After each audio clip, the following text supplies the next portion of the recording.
Welcome to today's deep dive.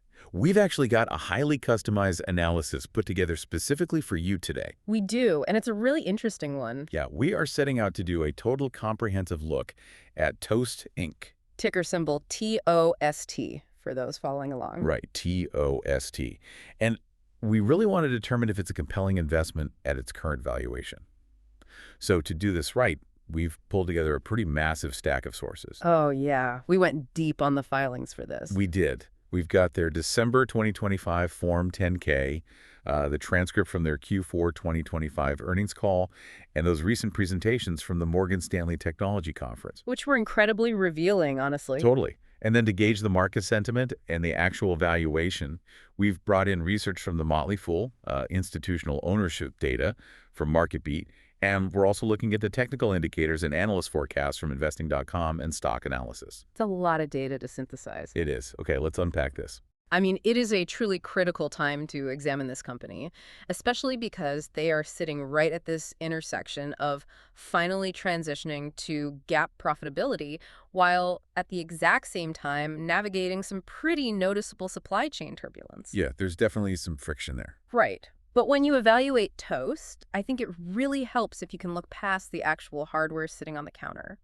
Because they're not just a cash register. They are essentially functioning as the digital infrastructure for the entire hospitality sector. Which is a space that has been historically starved for good software. Exactly. Starved for unified cloud-based software. For decades, it's just been a fragmented mess. Let's actually examine the mechanics of that infrastructure. Because the 10K outlines this cloud-based architecture that integrates operations way beyond just processing a credit card. Oh, absolutely. I mean, we were looking at a system that handles employee scheduling, payroll execution, supply chain, inventory management, and it's all unified under a single database. And what's fascinating here is how that unified database fundamentally shifts the operational leverage for a restaurant owner. Because before, they were using a dozen different tools. Right. Historically, an operator might use one vendor for the point-of-sale system, a completely separate piece of software for payroll, and then yet another one for inventory. And reconciling those distinct silos at the end of the month, it is a labor-intensive nightmare. Just hours of exporting CSV files. Exactly.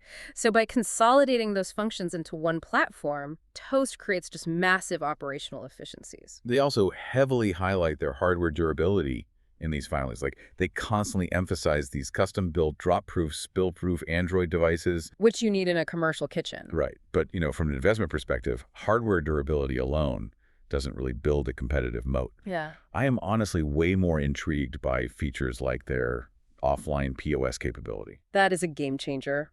It really is. Yeah. It securely encrypts credit card data locally if the internet drops. Yeah. Which completely mitigates the risk of a restaurant facing total downtime during a Friday night dinner rush. Yeah, you see, the hardware is really just a Trojan horse for the software ecosystem. The actual moat, and the Motley Fool analysis points this out perfectly, it relies almost entirely on switching costs. Once it's in, it's in? Exactly. Consider the sheer operational friction required to remove Toast once a restaurant is fully integrated. It would be agonizing. An operator would literally have to retrain their entire front and back of house staff, rebuild their digital kitchen routing systems, and risk major service disruptions. That resulting friction creates an exceptionally sticky product. And that retention translates directly to predictable, recurring subscription revenue, which investors love. They absolutely do. So, looking at the broader business landscape, the Morgan Stanley conference data indicates that Toast has already captured roughly 20% of the U.S. small and medium business restaurant market. That's a huge footprint. It is.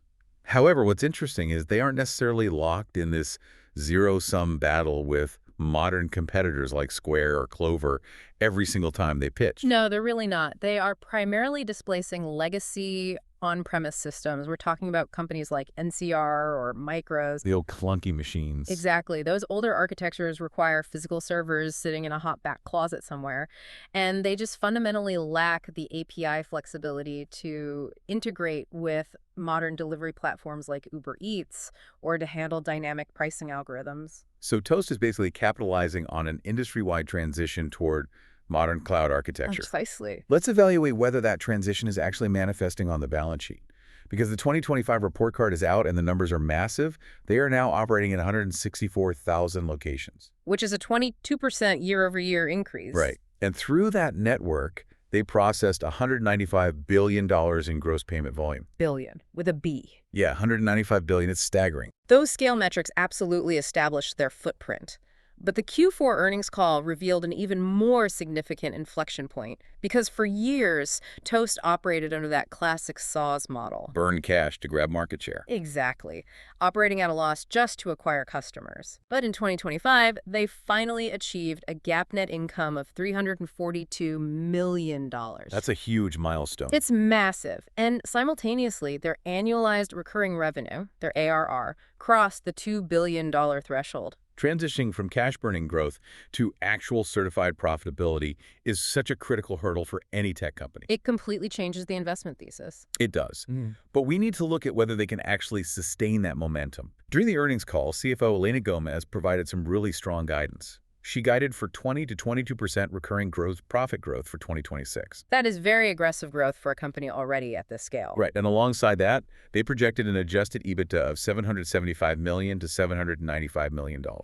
Furthermore, the board just authorized a $500 million share buyback. Now that is fascinating, because a buyback of that size is a very strong signal regarding their capital allocation. It basically says management thinks the stock is cheap. Exactly. It suggests management believes the intrinsic value of the stock is significantly higher than the current trading price. But more importantly, it demonstrates that they are finally generating sufficient free cash flow to reward shareholders without compromising their research and development budget. Speaking of development, let's scrutinize one of the ways they're actually utilizing all this data they collect, because the filings detail this secondary revenue stream called TOST Capital. This is such an overlooked part of their business. It really is. It's essentially their lending arm, offering quick capital to restaurants. Now, taking on credit risk in an industry that is notoriously known for thin margins and high failure rates, that seems like a massive departure for a software company. How are they shielding themselves from elevated default rates? It all comes down to their underwriting mechanics. Think about how a traditional bank assesses a restaurant's risk. They look at lagging indicators. They ask for last quarter's tax returns or a balance sheet from 6 months ago. Which is ancient history in the restaurant world. Exactly. But Toast Capital underwrites using real-time historical transaction data that is flowing directly through their own point-of-sale network. So they see everything. They know exactly how many tickets the restaurant closed yesterday. They know the average check size. Furthermore, the repayment process is entirely automated through a daily sweep. Meaning they just take it out of the daily sales. Yes, they take a fixed percentage of the daily credit card receipts until the loan is fully satisfied. So they are aligning their recovery directly with the operator's daily cash flow, which completely removes the friction of a big, scary monthly fixed payment. Precisely. If it's a slow Tuesday, the payment is small. If it's a packed Saturday, the payment is larger. It is a highly efficient model, and the financial results completely validate the strategy. Just in 2025 alone, Toast Capital generated $51 million in gross profit. Wow. Okay, here's where it gets really interesting. We need to examine their aggressive push into artificial intelligence, specifically the rollout of a new platform they're calling Toast IQ. Toast IQ represents a massive shift. It's moving from passive software, just recording what happens, to active digital management. It's essentially a conversational AI assistant embedded directly into their POS ecosystem. And the adoption numbers are wild. Yeah, the utilization data from the sources is incredibly notable. Within just 4 months of deployment, over 50% of active locations had engaged with the tool. 50% in 4 months. Right, resulting in over 8 million distinct queries. This implies it is actually solving real operational pain points rather than just serving as some flashy novelty feature. We can actually contextualize that utilization with a great anecdote that management shared during the Q4 call. They highlighted the a la carte group. They're the operators behind Carmine's in New York, right? Exactly. A massive venue generating upward of $40 million annually. And they are deploying Toast IQ essentially as an outsourced chief information officer. Because a high-volume environment like Carmine's generates just an overwhelming amount of raw data every single day. And that is exactly what the AI is synthesizing. Think about it. Rather than an operator exporting those CSV files we talked about to determine why Thursday's service was suddenly sluggish, they can just query the AI in natural language. Just ask it a question. Right. The system analyzes ticket times, table turnover rates, server performance, and it does it instantly. It can identify which specific menu combinations are driving higher check averages. It can even automatically adjust inventory procurement thresholds based on predictive weather patterns. So if it's going to rain, it orders less patio inventory. That's incredible. If an operator can turn administrative analysis into actionable insights instantly like that, the value proposition of the software just increases exponentially. It becomes indispensable. And it appears Toast is leveraging that enhanced value proposition to break out of their traditional demographic. Yeah. They're actively expanding into the enterprise sector now, securing massive national chains like Applebee's and Firehouse Subs. Which is a whole different ballgame from local diners. And they are also proving the architecture's viability completely outside of traditional hospitality. Right, the retail push. Yeah, the earnings presentation featured La Cartzaria Meat Market. It's a retail butcher and grocery operator managing 25 locations. Managing retail grocery introduces really complex, high-volume SKU environments. It's way different from a standard restaurant menu. So the fact that their database architecture can pivot to accommodate retail inventory management, that expands their total addressable market considerably. Massive expansion. And they're also pressing into international markets, establishing operations in the UK, Canada, Ireland, and they recently launched in Australia. But if we connect this to the bigger picture, we really have to weigh this operational expansion against the prevailing macroeconomic headwinds that are outlined in the financial analysis. The pathway forward here is definitely not without some notable friction points. Let's dissect those pressure points. Because investors need to know the risks. What are the primary threats to their margin expansion right now? The first real vulnerability lies within their hardware supply chain. Right now, they're absorbing elevated tariff costs on imported components for their terminals. Which eats directly into the hardware margins. Exactly. But honestly, more concerning is the broader global squeeze on memory chips. As these massive artificial intelligence initiatives drive just unprecedented demand for computing power globally, the actual cost of RAM and flash storage is spiking hard. How does that specifically translate to Toast's bottom line? Well, CFO Elena Gomez quantified this directly on the call. She projected that these elevated component costs are going to create a 150 basis point negative impact on their margins in the second half of 2026. Okay, so we're looking at a 1.5% reduction in profitability margins directly tied to hardware costs. Yeah. In the context of their $775 million projected EBITDA, that is a highly tangible headwind that investors absolutely must model for. It's a real hit. What about the broader geopolitical environment that the market summaries referenced? Right. So the investing.com analysis notes that the ongoing conflict involving Iran is creating a lot of volatility in global energy markets. And to be very clear here for the listener, we are examining this purely through the lens of economic impact as it's presented in the financial sources. We're just looking at the numbers. Exactly. The economic mechanism here is that sudden energy shocks increase freight and supply chain costs across the board, while simultaneously pressuring discretionary consumer income. Because if consumers are suddenly paying way more at the gas pump, they generally reduce dining out, which would directly impact Toast's gross payment volume. That is the traditional economic theory, yes. However, the sources indicate that Toast's management is actually challenging that assumption right now. Really? Based on what? Based on their own internal real-time data flowing across those 164,000 locations. Gomez noted that consumer spending at restaurants has remained remarkably resilient despite the broader inflationary pressures. People are still eating out. So to recap, we have a rapidly scaling, newly profitable software company with incredibly strong retention metrics.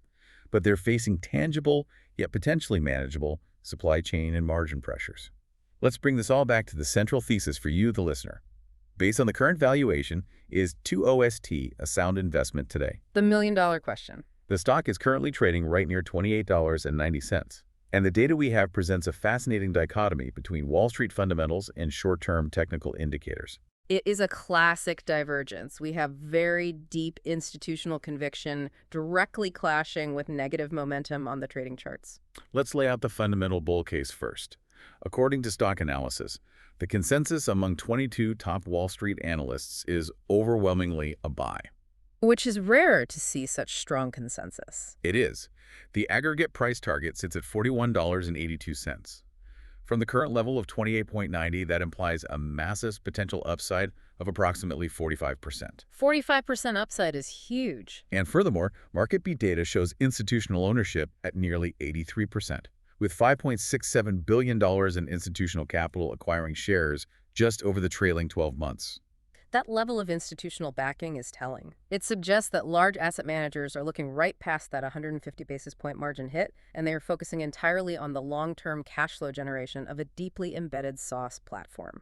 But we absolutely must weigh that against the bear case presented by the technical analysis from investing.com. Right, because the technicals paint a much, much bleaker picture for the immediate future. Across multiple short-term timeframes, the indicators are flashing sell or strong sell.